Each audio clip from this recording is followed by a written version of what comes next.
If you're absorbing everyone else's tension and emotions as if they are your own, this video is for you. I'll talk about what happens when your empathy radar goes into overdrive and how to stop carrying the emotional state that isn't actually yours. I'll show you one particular way that you've probably never heard of, unless you've read my book, that is going to help you protect your time and your energy and your emotional boundaries. So let's get started. I want to share a story from someone who's written into me who hasn't left their name. They say, "Some days I feel like I've got no skin. I walk into a room and instantly pick up on everything.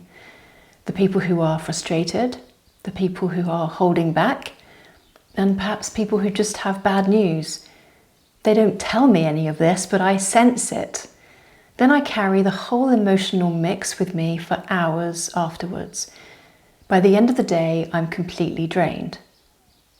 Now, if this sounds familiar, you're in the right place, because I've got some really useful things to say on the back of this. But what we need to do first is unpack why it's happening.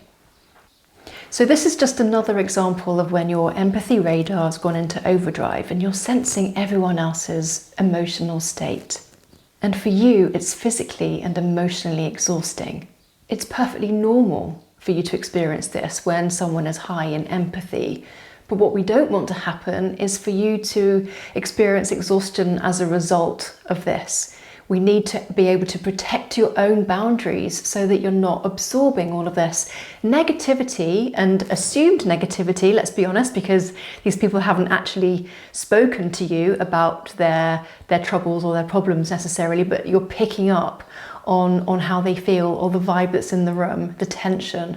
And while this comes naturally to you, we do have to be careful because ultimately it can lead to emotional and physical harm. So if you're feeling already exhausted by the amount of emotional tension you're picking up on, but you're not expressing yourself, maybe the resentment starts to build because you're sensing all of this, but you don't know what to do with it. Maybe people aren't actually expressing their desire for help or asking you to support them, but you're picking up on it anyway. And this takes its toll. So what we have to do is to begin to unpack it.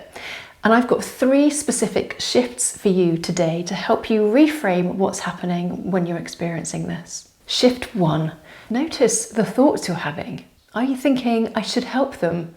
I should ask them how they're feeling. I should pull them aside and have a quiet word and know that they can trust me to speak to me if they really need to. These thoughts like I should or I must, stem from a compulsion to help. It's an irrational belief we have that if we're high in empathy, we believe we should help everyone or I must help others to prove I'm a good person. Every opportunity, remember, is like a little test for us. And we have to always obey it. Like, if I'm a good person, then I should step up. I should ask them. I should make the effort. But it's not always your responsibility to do so. Shift 2, notice how you feel. Are you picking up on some embodied experience? For example, do you feel tension in your chest or your stomach because you're worrying or wondering about these people and the position and the suffering they might be going through? Shift 3 is very special. This is a physical reminder, if you like, although albeit imaginary, that you can care without carrying. You can feel without fixing. In shift 3, you're going to put yourself in the zorb of Zen. Now, as I say, if you've read my book, you'll know all about this. If you haven't, it's called the Super Helper Syndrome and it's available to buy everywhere. With the zorb of Zen, what we're going to do is imagine yourself in a zorb. And if you don't know what that is or you haven't come across it yet, it's a big plastic ball, life size, that you can physically climb into.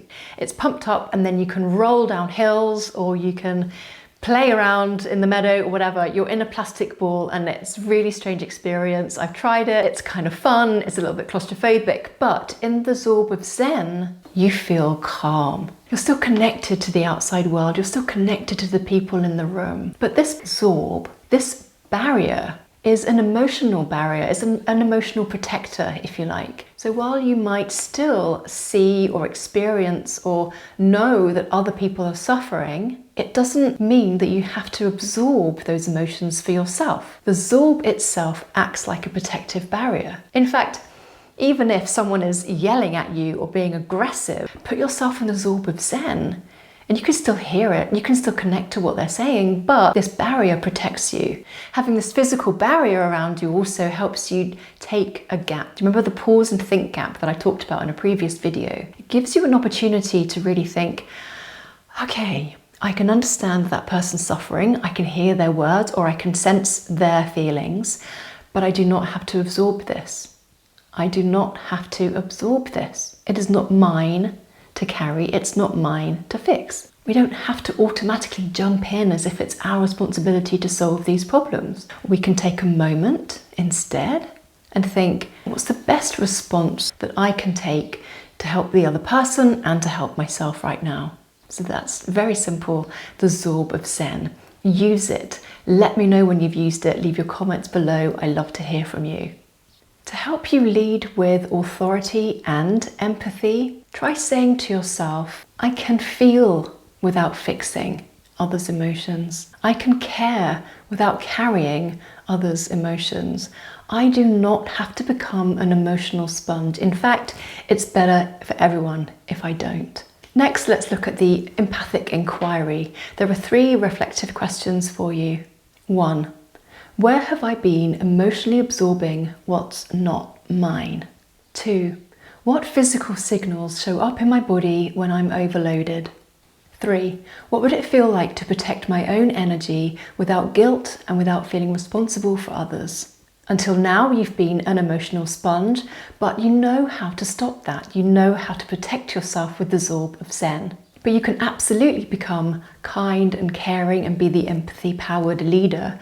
I help empathic professionals like you to build strong emotional filters, to have boundaries, to decide who you help, when you help, and how you help. I help them develop unshakable levels of self-trust so they know when they're in a leadership role, they are prepared and confident and calm to lead the way. In the next video, we're going to explore how feedback and criticism, even not very negative criticism, can send empathic professionals into a negative spiral. You deserve to feel steady in your power, and I'm here to help you.